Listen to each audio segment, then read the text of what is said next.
Entry 3. Facsimile. Today's a day off from a mission. According to Watchtower protocol, every few missions or so, the team will be given a free day. So today we didn't have any life-threatening situations. Actually, maybe we did. Just me and Canopy, though. I think the two of us are in big danger. I'll explain that in a moment. In the morning, we traveled to a nearby airport to pick up Grayson Stone, the fifth person on the team. He was tired, having flown from across the world, and so we didn't see much of him today. He had returned from teaching his various disciples and returned with information about myths and legends as well as gifts for the team. Being an off day, the team set off to disappear and have some recreational time. Quint, our doctor, disappeared with Cassie, taking our one working van, we have two, and set off to the city nearby. I was just about to leave with them when Canopy called me over the intercom to get to the lighthouse basement. So off I went, walking across a small stretch of beach to our lighthouse. It wasn't a working lighthouse, and it had been long abandoned. The lighthouse was supposed to work, as a port was supposed to be built there to support the growing city near it, but the owners were revealed to be scam artists and the project was closed. The lighthouse was the only thing that was finished.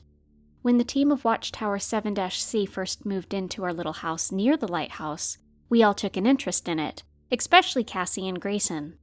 Of course, I wasn't there at the time, but Quint told me the story of how the two of them fixed it up and made it a wonderful addition to our home over dinner once.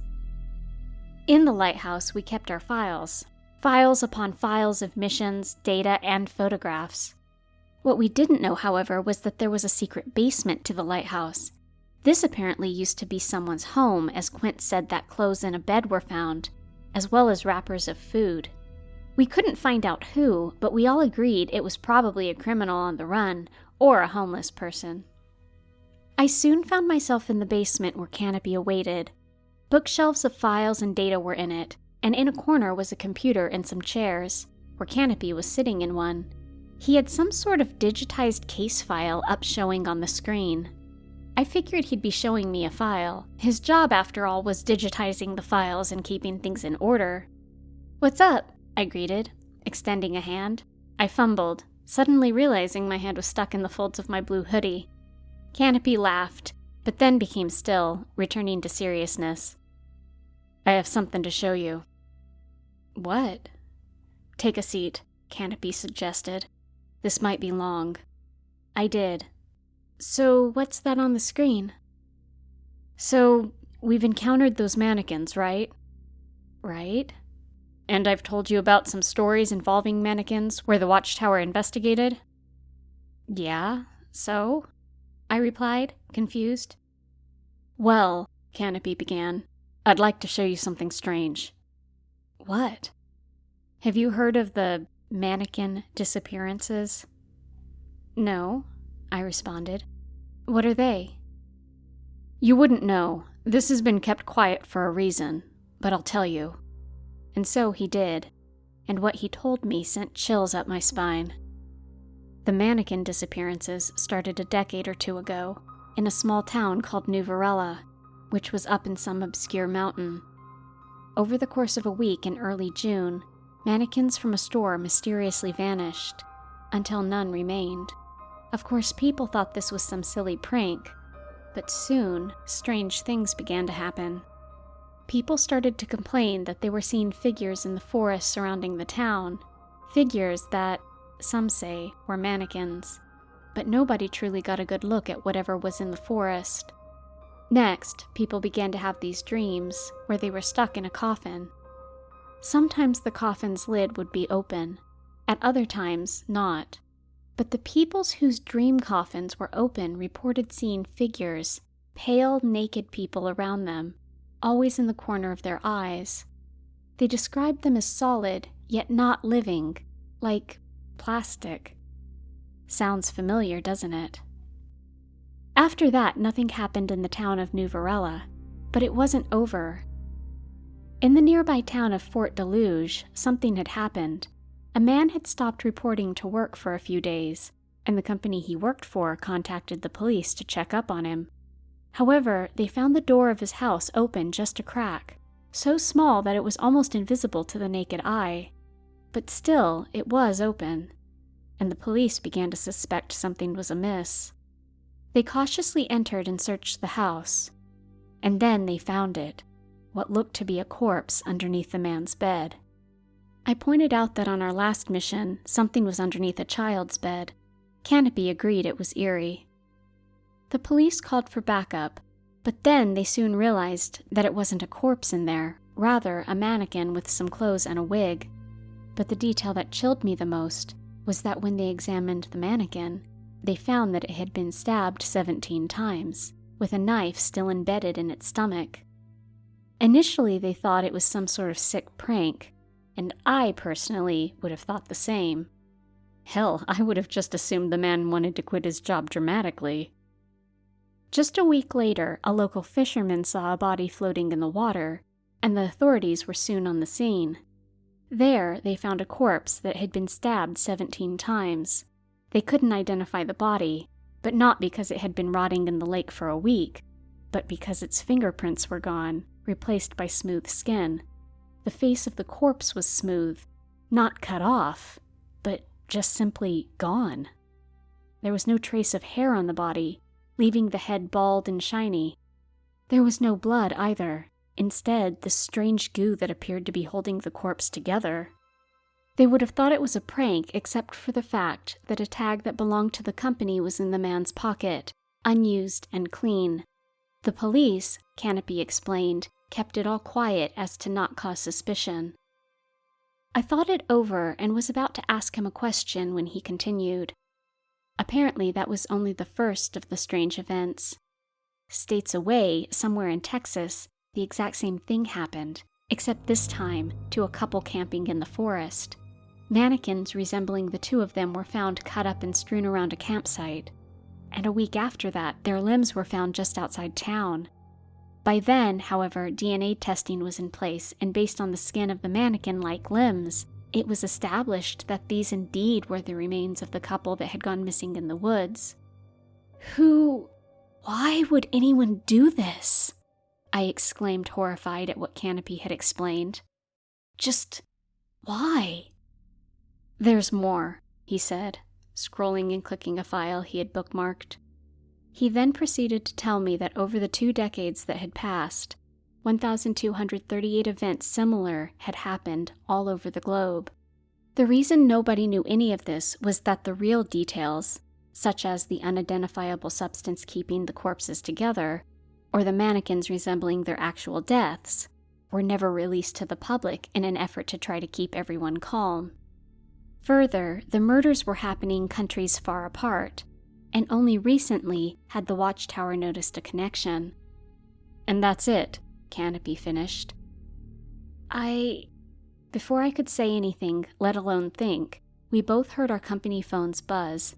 We both checked it, and it told us motion was detected outside the house. Cassie and Quint were probably back, or so we thought. But as we neared the house, we realized they weren't.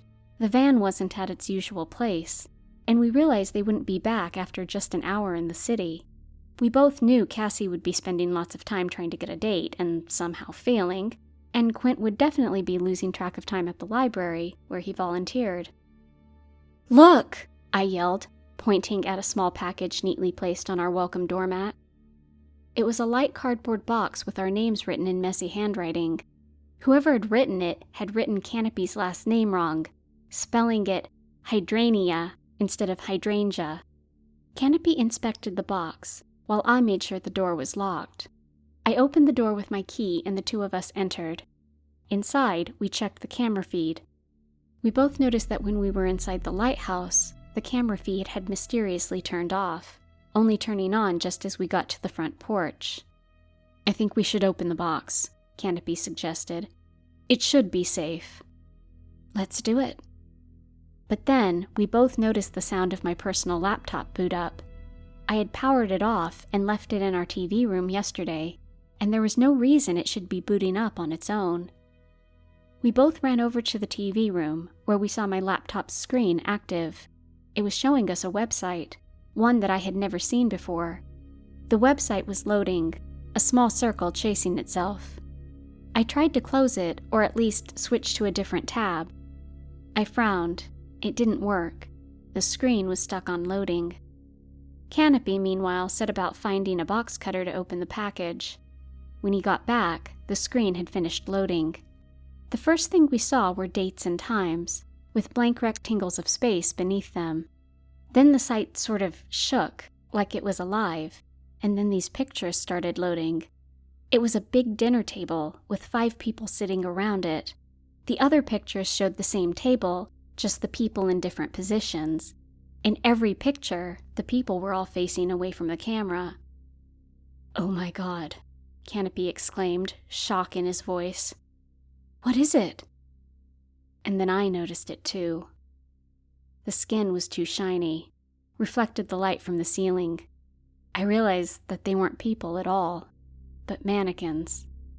And I knew what the dinner table meant.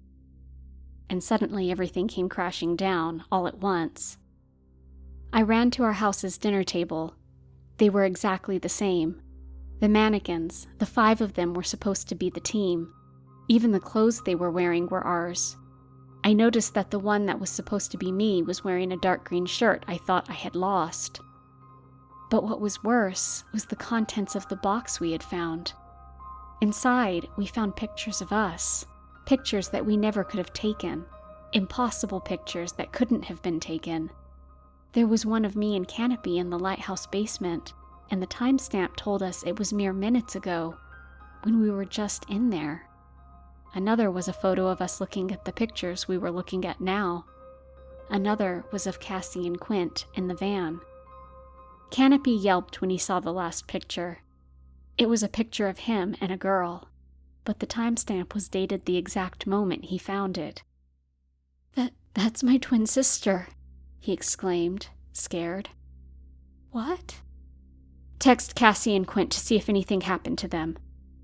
I did so, and they told me what they were up to.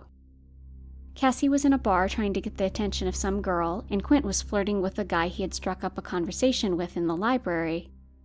"Are they safe?" Canopy questioned, saying the words faster than I had ever heard him speak. "Yes. What about—" He shushed me as his call was picked up. "Artemia?" he called. "It's me, Canopy." A pause. "What do you mean?" "Hold on, I'm putting you on speaker." Who am I talking to?" A voice from the other end spoke. A woman's, Canopy's sister, Artemia.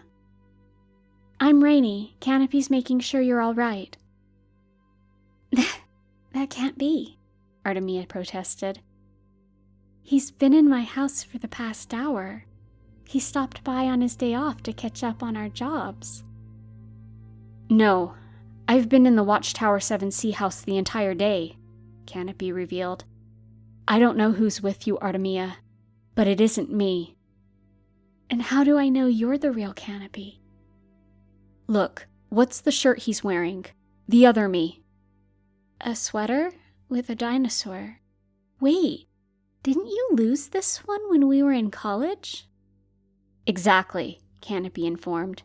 "You accidentally threw it in the paper shredder and started a fire." "So you are Canopy. Tell me something else." When we were kids, you ran away from home and somehow made it 3 states away." "Okay, good. Now, who the hell is sitting in my living room waiting for me?" Artemia questioned. I don't know, but get out of there now," Canopy shrieked. I then saw something out of the corner of my eye. I looked through the window facing the forest behind our house. "Canopy," I tugged. "Look." "What?" He turned to see what I saw. In the forest, from our beach house separating the woods from the sea, we saw 2 people staring at us through a window they could not possibly have seen through. The clothes they were wearing had holes all over them, like the rags holding a scarecrow together. They were wearing these horrible masks so strange they chilled me to my core. They weren't decorated. In fact, the opposite. These were oval slabs of dark brown stone with 2 holes carved to resemble eyes.